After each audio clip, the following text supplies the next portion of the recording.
How are you feeling in this moment?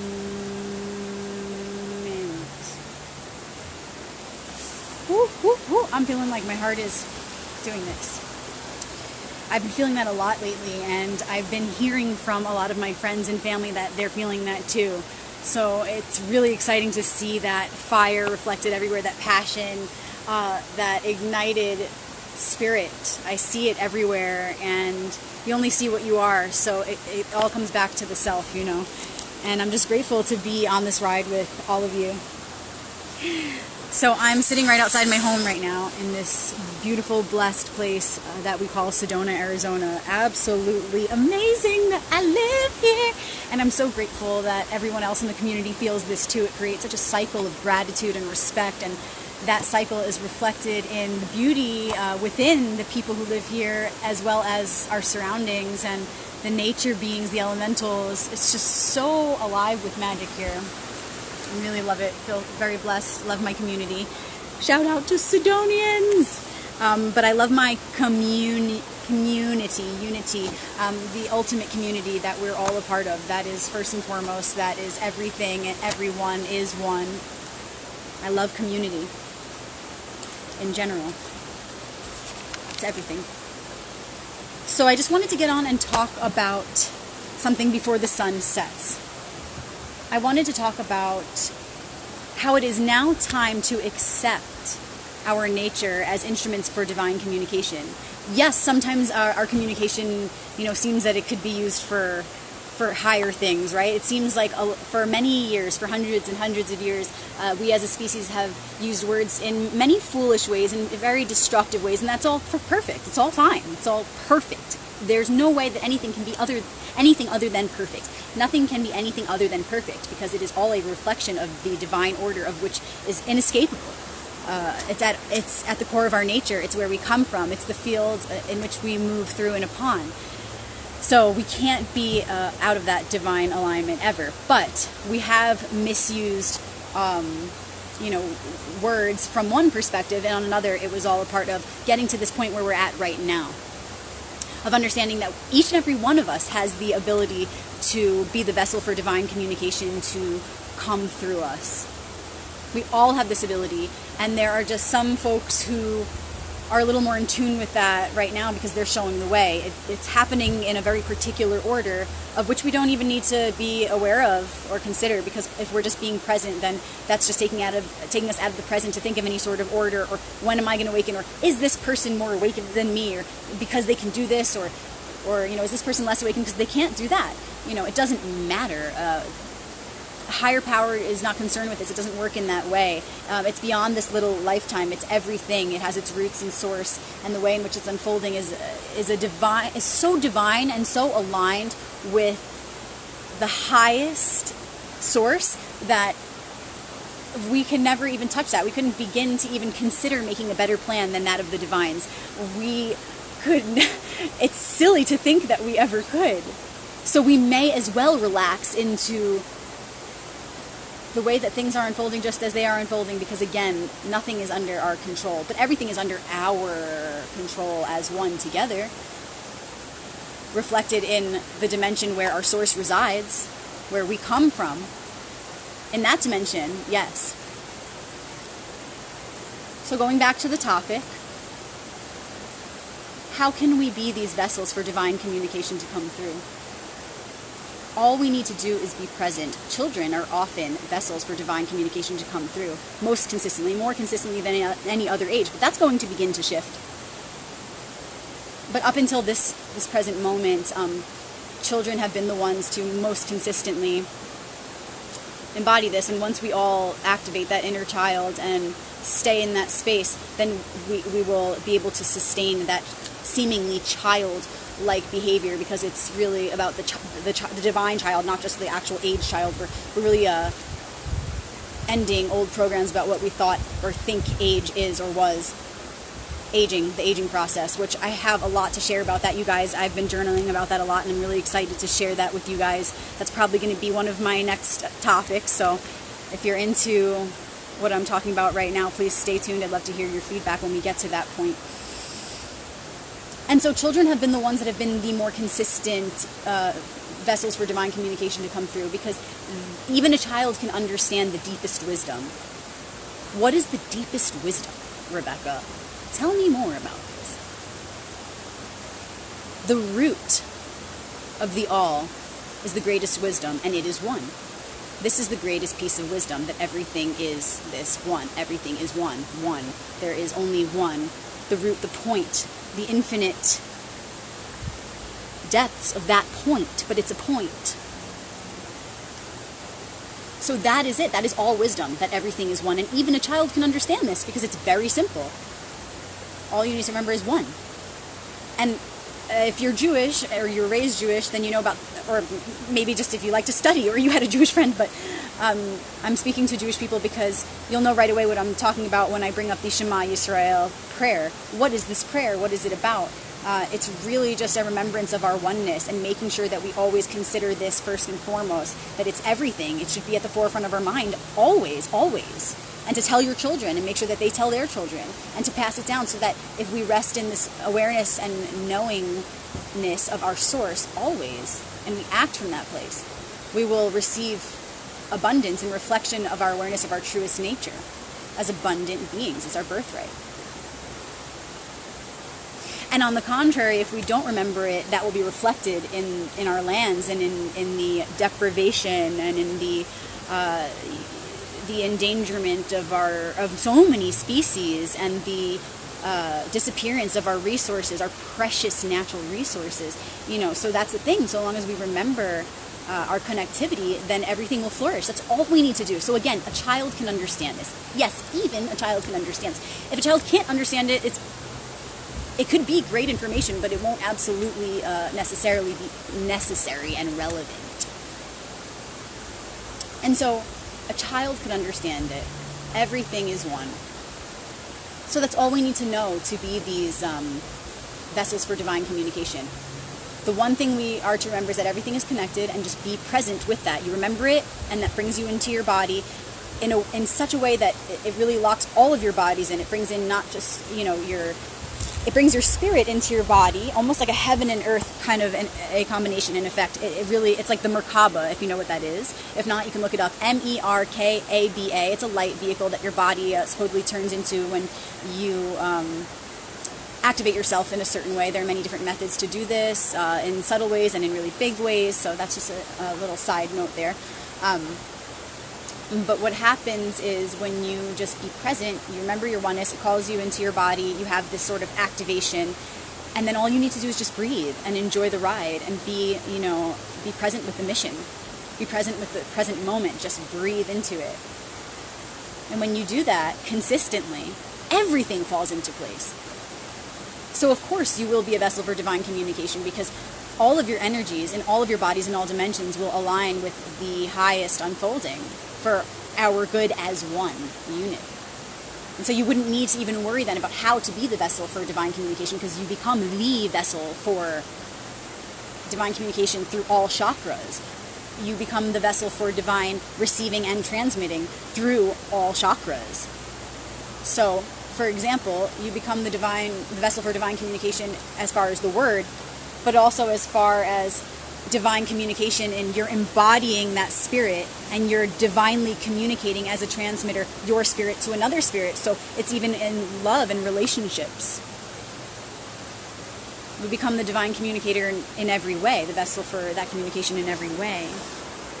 And something that I hear often, and the thing that actually inspired this video, is a lot of people say or think, well, we can't possibly there are certain messages, there are certain visions that we can't possibly communicate or translate. They're just so divine and sacred that it's unable to put it into words. And this has been the case for hundreds of years, I'd say, and it will still be the case for quite a while. I believe that many people are coming to this newer awareness now. It's a new paradigm thought program where we're beginning to understand that anything can be communicated. Any truth can be communicated. There are some of us who are here to show the way through the word or other ways that are more largely received by the masses. So we're being the example for this new way of communicating, new ways of communication. And there are some people who absolutely can translate divine communication and make it understandable to the masses. And there have been a few of these people. There are always a few of them on the planet at any given time, but there have been more and more over the years. And so there are all these beings on the planet right now that are here to show the way with that are here to channel. There are channelers, and there are healers that are calling, that are being the transmitters for this communication. So they've been doing it. And I'm gonna paint a picture of how one way it looks of how it's done. If everything is a tree, the tree of life, right? If you know what the Sephiroth are, if you're looking at the tree of life as far as Kabbalah, or really in any system that depicts a tree of life, the roots to the fruits, we begin to understand that the branches are reflected in the roots are reflected in the branches. But ultimately, the roots come to one root. The root of wisdom births the branches of knowledge. Just like the tree of knowledge. Life is knowledge, gnosis. And so, as far out as we can go with those branches, to the infinite depths of outer space, no matter how far we go with our words or our new findings or explorations, everything still has its root in the one. So no matter how far out there that branch of knowledge is that you are desiring to communicate, but you feel it is impossible to achieve because it's so far out there, no one will understand. All you have to do then is find the root of that thing and explain it. You have to find at which level is that person ready to receive that message. How can we simplify it and just get closer to the root? And yes, it does take a level of intuition to be able to do this. And as I said, a lot of people aren't ready for it. But I believe that right now is the time where we're stepping into that and really building it in the collective conscious mind. First of all, it's already in the collective subconscious mind, or we wouldn't be able to see it and experience it in this reality here now, which we are. Bless. Oh my goodness. What a time we are in. What a time. So, going back to what I was saying, we're in the tree, we go way out there to this far off branch, and we say, gosh, there's no way anyone's going to understand this. I can't even put this into words. I urge you to try.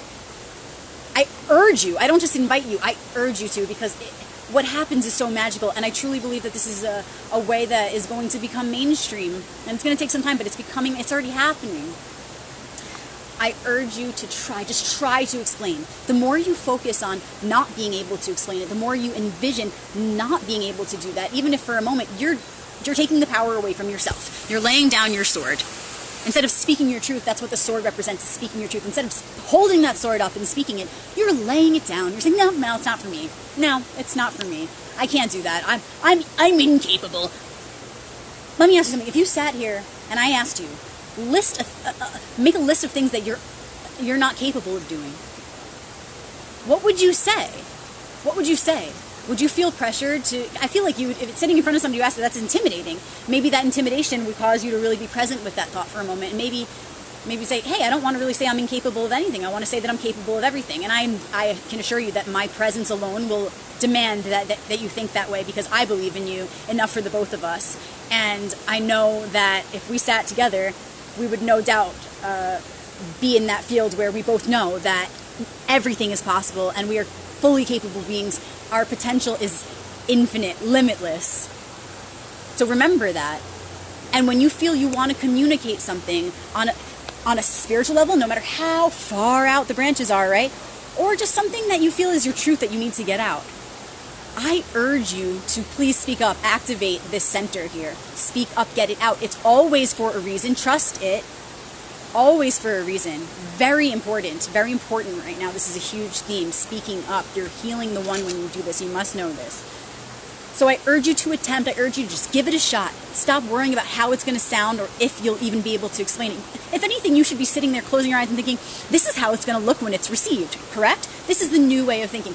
No more doubting ourselves. No more pausing to give any of our thought power, our energy, our thoughts are energy, our thoughts are power.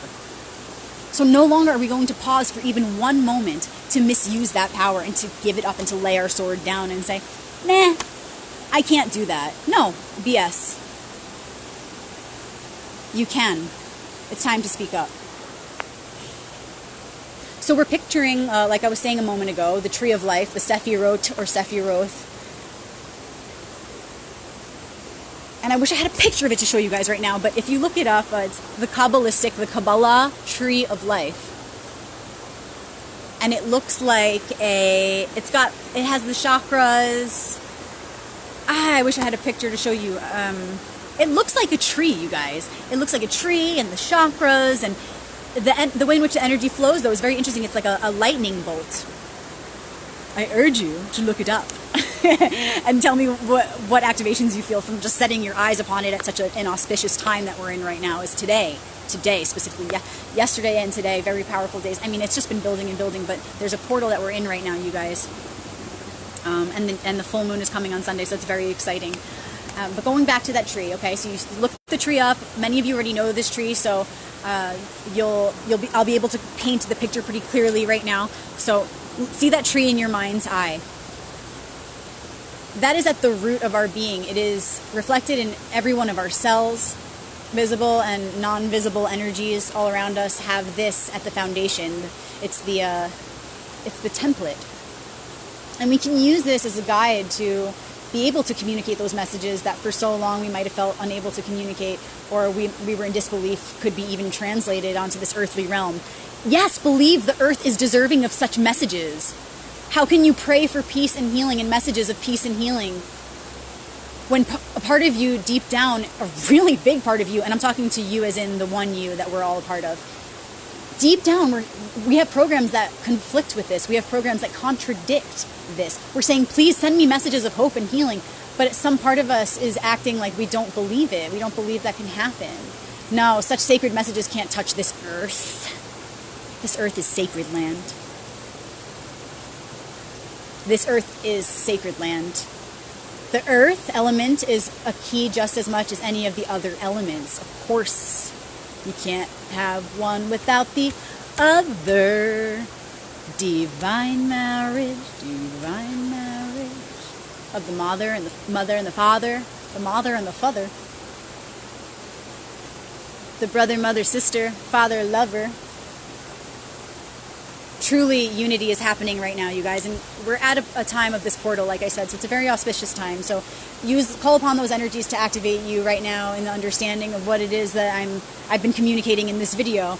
So going back to that tree, it becomes a key. The tree becomes a key to reading really anything. But if you want to be able to see the way and the map to communicating a specific message that you may once have not believed could come through onto this earth, what you do is you see that message as the far out branch, and you follow that branch to the root. And the way to do that, I can break it down for you, is you state what the message is in your mind's eye or out loud, however you do it. Get really clear on what that message is that you're wanting to relay. And then you consider the concept of oneness, simply put. You consider the concept of oneness, and you put them next to each other. So if this is something I believe to be true, and this is my belief that everything is one, how does this relate to that root that everything is one? This is the key, you guys. This is the key. Okay? So we say, how is this true in the reflection of the truth of our oneness? And right there, you will receive a key that can unlock the way to explain that concept to anybody at any level of consciousness or at any vibration frequency. You find the way to communicate that message directly, most efficiently and gracefully, with the fastest route to understanding by doing this. You say, okay, this is the truth I'm wanting to communicate. This is the way in which it's true when I consider its source of wisdom at the root of all things. Okay, because all wisdom, all of the branches of wisdom come from the same one root, the seed, in fact. It's before the root. So that was a lot. I know that last part was quite a bit, but I think that whoever's meant to receive that activation will, and there are opportunities to receive activations within opportunities to receive activations. We are so awakening right now. We are so finally stepping into these bodies and understanding what the earth is in connection to ourselves, understanding that the earth element is just as important as the other elements, really understanding how to put those together in such a way that is going to heal us as one, Gaia theory, to heal Gaia now, here now. Heal here now. So again, you guys, I urge you to see the earth as totally deserving of receiving these divine transmissions. Yes, we can receive these messages. Yes, we absolutely can translate them. They are not untouchable. Untouchable by who? We are the only one. We are the only one. So why have we been telling ourselves that? Doesn't matter. It's all, why? So that we could be here now and come to this understanding that we are ready to receive the transmissions. We're ready to receive the messages. Of course we're deserving. It's actually what we've been waiting for. We set it up this way. Earth, I love you. You are totally more than deserving. For a moment, maybe I should have thought that I was undeserving for the way that I was treating you so unkindly. But I understand now that there's nothing to forgive because it was all a part of the plan, and we all made our sacrifices and we all made our promises. And it's time to... It's time to do what we came here to do once and for all.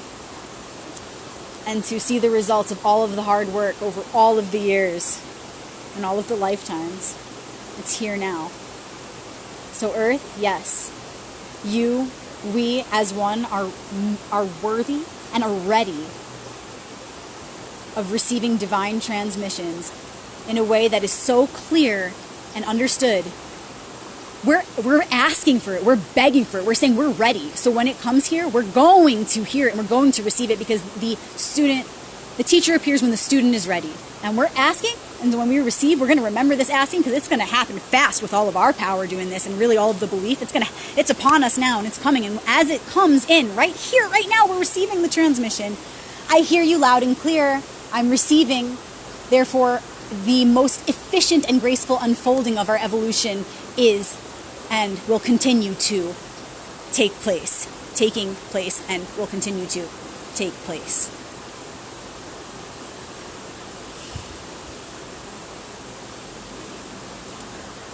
Whew.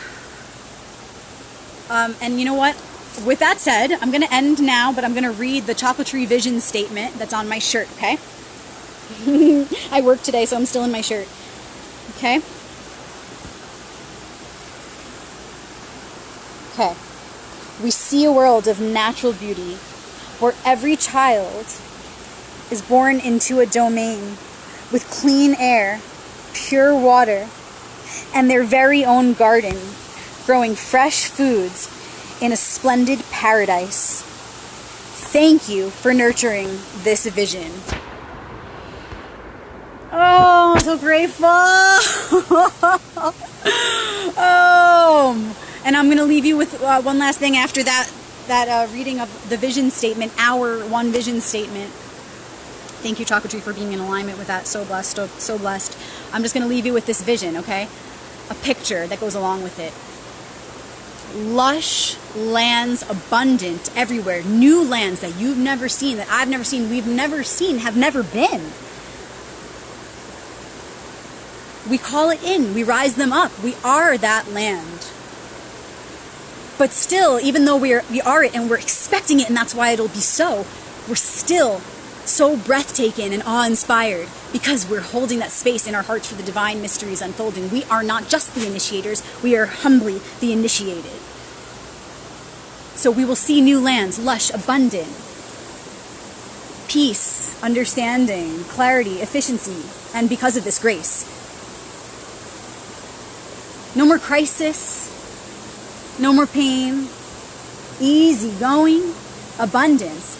And very simply so, it's a science, it's a science, it's a science, it's a sustainable science that is a reflection of our divine order as a unified being.